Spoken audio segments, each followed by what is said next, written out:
जो व्यक्ति सबकी परवाह करता है लेकिन उस व्यक्ति की परवाह कोई नहीं करता, तो याद रखना दोस्तों, उसकी परवाह ऊपर वाला करता है। नमस्कार दोस्तों, मैं ज्योतिष आचार्य वासुदेव मिश्रा आपका अपने चैनल सत्य की खोज में हार्दिक अभिनंदन करता हूं। दोस्तों, आज का यह ज्योतिष का कार्यक्रम आप लोगों के लिए यानी कि मिथुन राशि वालों के लिए बहुत ही ज़्यादा खास कार्यक्रम साबित होगा। आज हम चर्चा करेंगे मंगल राशि परिवर्तन प्रभाव के बारे में। जी हाँ दोस्तों, 16 नवंबर 2023 की प्रातः 9:20 पर भूमिपुत्र मंगल अपनी वर्तमान तुला राशि को छोड़ करके अपनी साधारण और अर्धजलीय राशि वृश्चिक राशि में प्रवेश कर चुके हैं, जहां पर 28 दिसंबर की प्रातः काल तक रहेंगे। उसके पश्चात भूमिपुत्र मंगल देवगुरु बृहस्पति की मूल त्रिकोण राशि धनु राशि में प्रवेश कर जाएंगे। वैसे देखा जाए तो वृश्चिक राशि मंगल की ही राशि है, लेकिन इस राशि के निर्माण में जिन 3 नक्षत्रों का समावेश किया गया है उनमें अनुराधा और ज्येष्ठा मंगल के कट्टर शत्रु के नक्षत्र हैं। यानी कि अनुराधा शनिदेव का नक्षत्र है, तो वहीं ज्येष्ठा बुध देव का नक्षत्र है, और यह दोनों के दोनों ग्रह मंगल के कट्टर शत्रु माने जाते हैं। हालांकि ज्योतिष शास्त्र के मर्मज्ञ यह बात भली भांति और स्पष्ट रूप से कहते हैं कि मंगल जब अपने शत्रु के घर में होता है तो वह और ज़्यादा बलवान हो जाता है, पावरफुल बन जाता है। क्योंकि मंगल की प्रवृत्ति ही ऐसी है कि जब वह अपने शत्रु के ऊपर हावी होता है तो उसके बल में वृद्धि हो जाती है। क्योंकि ज्योतिष शास्त्र में मंगल को सेनापति का दर्जा दिया गया है, जिसके कारण जब भी अपने शत्रु के ऊपर मंगल हावी होता है तो उस कंडीशन में मंगल और ज़्यादा बलवान हो जाता है। हालांकि इस राशि में एक चरण विशाखा का भी है, जिसके स्वामी देवगुरु बृहस्पति बनते हैं। लेकिन दोस्तों, मंगल देव अपने शत्रु के घर में गोचर करते हैं, इसलिए उनके बल में वृद्धि हो जाती है। इस बात की पुष्टि अब आपको हो गई। यही कारण है मंगल देव शनि की मकर राशि में उच्च के समान परिणाम देते हैं। वैसे तो मंगल के इस गोचर काल के दौरान बहुत सारे सकारात्मक पक्ष आपको देखने को मिलेंगे, लेकिन कुछ बातों को समझना बेहद ही आवश्यक है। क्योंकि इस राशि में मंगल और सूर्य की युति बनेगी, जिससे पराक्रम योग का तो निर्माण होगा और यह आपके लिए पॉजिटिव रहेगा। लेकिन यहाँ पर मंगल और सूर्य के ऊपर राहु और शनि जैसे 2 पापक ग्रह की दृष्टि भी पड़ने वाली है, जिसकी वजह से इस समय विस्फोटक योग का भी निर्माण होगा। वैसे तो मंगल देव मुख्य रूप से हमारे जीवन में ऊर्जा के कारक होते हैं, लेकिन फिर भी हमारी हिम्मत, हमारे पराक्रम, उत्साह, क्रोध, वाद विवाद और अहंकार के कारक मंगल देव होते हैं। इन सभी गुणों की वजह से मंगल हमारे जीवन में अपना विशेष प्रभाव रखते हैं, जीवन के विभिन्न पहलुओं को अपने कंट्रोल में रखते हैं। जिनकी कुंडली में मंगल बलवान होता है तो ऐसा जातक बेहद ही साहसी होता है, किसी से न दबने वाला, सदैव मेहनत पर विश्वास करने वाला और पराक्रमी होता है। तो वहीं मंगल जब कमज़ोर हो जाते हैं तो उस कंडीशन में व्यक्ति दब्बू प्रवृत्ति का हो जाता है, डरपोक, शीघ्र घबरा जाने वाला, ऐसा उस व्यक्ति के अंदर लक्षण दिखाई देता है।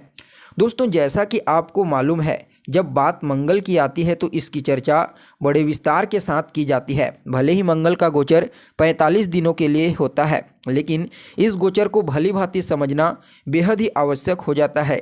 क्योंकि यह बात तो आप अच्छे से जानते हैं कि कर्म प्रधान विश्व रचि राखा, मतलब जो लोग पुरुषार्थी हैं, पराक्रमी हैं, जो लोग कर्म के ऊपर विश्वास करते हैं, उनके लिए मंगल का यह गोचर बेहद ही महत्वपूर्ण साबित होगा। तो दोस्तों, यह जो राशिफल मैं आपको बताने के लिए जा रहा हूँ, यह आपकी चंद्र राशि के आधार पर है। तो देखिए, आप लोगों के लिए यानी कि मिथुन राशि वालों के लिए अभी तक मंगल का गोचर आपकी राशि से पंचम भाव में हो रहा था, लेकिन अब छठे भाव में मंगल देव पहुँच चुके हैं। मंगल देव का छठे भाव में गोचर करना निसंदेह आपके लिए कई मामलों में सर्वश्रेष्ठ है। इस गोचर काल के दौरान संभव है कि आपके शत्रु आपके ऊपर भूलवश हावी होने का प्रयास तो कर सकते हैं, लेकिन आपका कुछ बिगाड़ नहीं पाएंगे। रोग रिपुण हर तरह से मंगल आपको सुरक्षा देंगे, परंतु कुछ बातों का इस समय आपको बहुत ही ज़्यादा ख्याल रखना होगा। अगर आप आगे बढ़ना चाहते हैं तो यह गोचर काल आपके लिए बहुत ही श्रेष्ठ है। यूँ समझ लीजिए कि जैसे आपके जीवन काल में एक नया दौर, एक नई रचनात्मक गतिविधि का दौर शुरू होने जा रहा है। यह गोचर काल पूरी तरह से आपको सफलता प्रदान करेगा। किसी भी तरह के गैर कानूनी कार्य में हिस्सा बनने से बचिए। कोर्ट कचहरी के चक्कर नहीं तो काटने पड़ सकते हैं। इस समय आप अपने विरोधियों पर हावी रहेंगे। विरोधी के मन में आपकी दसहत इस समय रहेगी। आपको खुद के ऊपर इस समय थोड़ा संतुलन बनाने की आवश्यकता है। क्यों? क्योंकि छठे भाव में गोचर करते हुए मंगल अपनी सप्तम दृष्टि से आपके व्यक्तित्व को दृष्टिगोचर करेंगे। इस समय आपके पारिवारिक जीवन में आपको हर किसी का मशवरा अवश्य लेना चाहिए। माता पिता, अपने से बड़े लोगों की सलाह लेकर के कोई कदम उठाएंगे तो आपके लिए कार्य अच्छा रहेगा। वैसे तो यह गोचर हर तरह से मिथुन राशि के जातकों के लिए उत्तम रहने वाला है। मंगल के इस गोचर काल के बारे में अगर कहा जाए तो सबसे पहले तो आप यह जान लीजिए कि आपको न तो इस समय शनि की ढैया चल रही है और न ही 7.5। और देखिए, मंगल आपकी राशि से छठे भाव में गोचर करेंगे, वह भी खुद के घर में। जब मंगल खुद के घर में गोचर कर रहे हैं तो यह अपने दूसरे भाव को बलि करेंगे, यानी कि लाभ भाव को मजबूत कर देंगे। तो लाभ के दृष्टिकोण से तो यह गोचर काल आपके लिए बहुत ही बढ़िया रहेगा। लेकिन ध्यान किस चीज़ का रखना है? तो देखिए, इस समय आपको भूल करके भी 1 रुपये उधार किसी को नहीं देना है। कब तक? 28 दिसंबर तक आपको भूल करके भी किसी को पैसा देने से बचना चाहिए। कर्ज देने से भी बचें। आप ले सकते हैं या फिर कर्ज ना लें तो ही आपके लिए बेहतर रहेगा। यानी कि पैसा ना दें और पैसा ना लें तो आपके लिए अच्छा कहा जा सकता है इस गोचर काल को। अगर आपके ऊपर कर्ज है तो इस समय कहीं से भी आपके लिए धन आने के रास्ते खुल जाएंगे, जिससे आपके ऊपर जो कर्जा है, जो ऋण है, उससे आप इस समय अपने आप को मुक्त कर लेंगे। किन चीज़ों का और आपको ध्यान रखना है? तो वाहन का सावधानी के साथ इस समय वाहन चलाना है, क्योंकि दुर्घटना की संभावना प्रबल रूप से दिखाई दे रही है। इसके अलावा लड़ाई झगड़े, वाद विवाद, मैंने तो कुछ पहले भी आपको बताया था कि इस समय मंगल इतने बली होंगे कि शत्रु के मन में आपको लेकर के दसहत बैठ जाएगी। लेकिन फिर भी दोस्तों, आपको लड़ाई झगड़े से जितना ज़्यादा हो सके दूर ही रहना है। इस समय अपने आप पर और अपने काम पर ही आपको मतलब रखना है। मंगल के इस गोचर काल के दौरान देखा जाए तो जो चौथी दृष्टि है वह आपके भाग्य भाव पर पड़ेगी, जो अत्यंत ही श्रेष्ठ है। सप्तम दृष्टि आपके 12वें भाव पर पड़ेगी और मंगल आपके व्यक्तित्व को भी अपने 8वें दृष्टि से देखेंगे। तो ऐसे में दोस्तों एक परेशानी यहाँ पर खड़ी हो सकती है, और वह क्या है? आपके भीतर में ऊर्जा का संचार तो बढ़ेगा ही बढ़ेगा, क्योंकि आपका जो स्वभाव है वह समझने का प्रयास कीजिए। क्षणे रुष्टा क्षणे तुष्टा, और मंगल की दृष्टि पड़ जाने के कारण आपके भीतर क्रोध की उत्पत्ति हो जाएगी। तो क्रोध पर आपको इस समय बहुत ही ज़्यादा नियंत्रण रखने की आवश्यकता है। मंगल की दृष्टि जब 12वें भाव पर पड़ेगी तो इस समय व्याधिक्य की स्थिति बनेगी। इसलिए आपको इस समय अपने खर्चों पर विशेष रूप से नियंत्रण रखने की सलाह दी जाती है। इन बातों का ख्याल रखिए।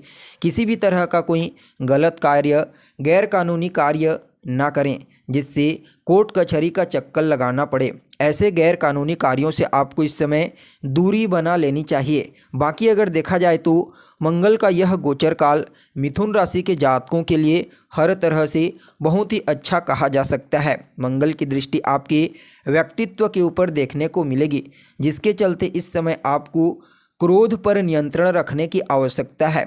जितना ज़्यादा आप अपने क्रोध पर, अपनी वाणी पर नियंत्रण रखेंगे, उतना ही ज़्यादा आपका जो सोशल बॉन्डिंग है या फिर फैमिली बॉन्डिंग है, पारिवारिक रिश्ता या फिर सोशल रिलेशनशिप, यह काफ़ी मजबूत होती देखी जाएगी, क्योंकि मंगल को भी सोशल बॉन्डिंग का कारक ग्रह कहा जाता है। इस समय आपका जो वाणी है उसमें प्रभाव देखने को मिलेगा। आपकी वाणी प्रभावशाली रहेगी, व्यक्तित्व भी प्रभावशाली रहेगा। लेकिन आपको मैं फिर से कहना चाहता हूं कि अपने आप पर नियंत्रण रखना है, क्योंकि आपका जो स्वभाव है वह क्षणे रुष्टा क्षणे तुष्टा, यानी कि तुरंत ही आप गुस्सा हो जाते हैं, तुरंत ही फिर शांत हो जाते हैं। लेकिन मंगल की दृष्टि जब आपके व्यक्तित्व के ऊपर पड़ेगी तो यह आपकी क्रोध में बहुत ज़्यादा वृद्धि कर देगी और हो सकता है आप अपने क्रोध के कारण, अपनी वाणी के कारण अपने ही रिश्तों को बिगाड़ लें। इसलिए दोस्तों आपको इस समय अपनी वाणी पर और अपने क्रोध पर विशेष रूप से नियंत्रण रखने की सलाह दी जाती है। अपनी वाणी को क्रोध के कारण बिल्कुल भी नहीं बिगाड़ना है। तो वहीं विद्यार्थियों के लिए भी यह गोचर बहुत ही बढ़िया है। जो विद्यार्थी प्रतियोगी परीक्षा देना चाहते हैं, जो लॉ के फील्ड से जुड़े हुए हैं, मेडिकल के फील्ड से जुड़े हुए हैं, उन लोगों के लिए अत्यंत ही श्रेष्ठ रहेगा। नौकरी पेशा, व्यापारी वर्ग दोनों के लिए अच्छा मैं इस गोचर काल को कह सकता हूँ। व्यापारियों के लिए यह गोचर काल और भी ज़्यादा अत्यंत ही श्रेष्ठ रहेगा। अगर आप कोई नया व्यापार शुरू करने के बारे में सोच रहे हैं तो आप कर सकते हैं। बस इतना ध्यान रखिएगा, इस समय आपको न तो कर्ज लेना है और न ही कर्ज देना है। इस समय अगर आपके ऊपर कर्जा है, किसी ने आपको ऋण दे रखा है और आप उस ऋण को चुकाना चाहते हैं, तो दोस्तों इस समय आप उसके बारे में बस सोच लीजिए कि किस प्रकार मैं उस ऋण को चुकाऊं। बस ऐसा आपको करना है। मंगल के प्रभाव से आपके लिए रास्ते अपने आप खुल जाएंगे। यानी कि कुल मिलाकर के देखा जाए तो मंगल का यह गोचर आपके लिए अत्यंत ही श्रेष्ठ रहने वाला है। लेकिन फिर भी मंगल के इस गोचर काल को और बेहतर बनाने के लिए आपको नियमित रूप से हनुमान की आराधना करनी चाहिए। हनुमान जी के मंदिर में जाइए, हनुमान जी का दर्शन कीजिए, हनुमान चालीसा का पाठ कीजिए और इस गोचर काल का खूब लाभ उठाइए। यह गोचर आपके लिए अत्यंत ही श्रेष्ठ है।